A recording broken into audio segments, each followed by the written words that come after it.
Russia has test-fired a Zircon hypersonic missile in the Barents Sea during its Zapad 2025 drills with Belarus. The exercises, featuring advanced warplanes and naval strikes, aim to underline Moscow's defense partnership with Minsk and its show of strength amid the Ukraine war. Russians in 21 regions went to the polls Sunday to elect governors, including in border areas hit by Ukrainian incursions. Security concerns meant door-to-door voting in places like Kursk and Belgorod, while troops on the front and residents in occupied Ukrainian regions also cast ballots. Arab and Islamic foreign ministers met in Qatar ahead of an emergency summit on Israel's attack that targeted Hamas leaders in the Gulf state.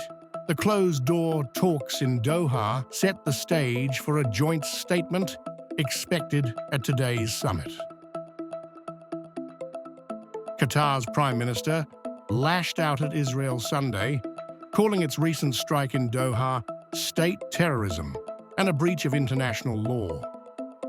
His remarks came as Arab and Muslim ministers met in Qatar to weigh a joint response and ahead of a leaders' summit scheduled for today.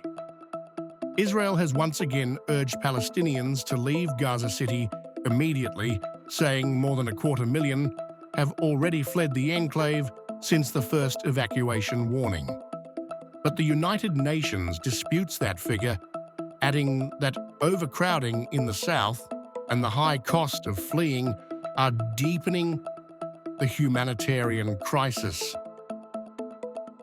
Israel's military demolished several high-rise towers in Gaza City Sunday, hours after ordering residents to evacuate. The army says Hamas was using the buildings for surveillance, while residents call the destruction part of efforts to drive people out and raise the city. Following his touchdown in Israel, U.S. Secretary of State Marco Rubio was seen paying obeisance at Jerusalem's Western Wall, alongside Prime Minister Benjamin Netanyahu. The site, revered as Judaism's holiest prayer place, made Rubio's visit a powerful symbol of solidarity as Israel faces flack for striking Qatar in its war against Hamas. Israeli Prime Minister Netanyahu likened Israel-US ties to the enduring stones of the Western Wall as Marco Rubio and US Ambassador Huckabee toured the site ahead of high-level talks between the leaders. Ahead of the trip, Rubio said he would seek answers from top Israeli officials about how they see the way forward in Gaza after the Doha escalation upended efforts to broker an end to the conflict.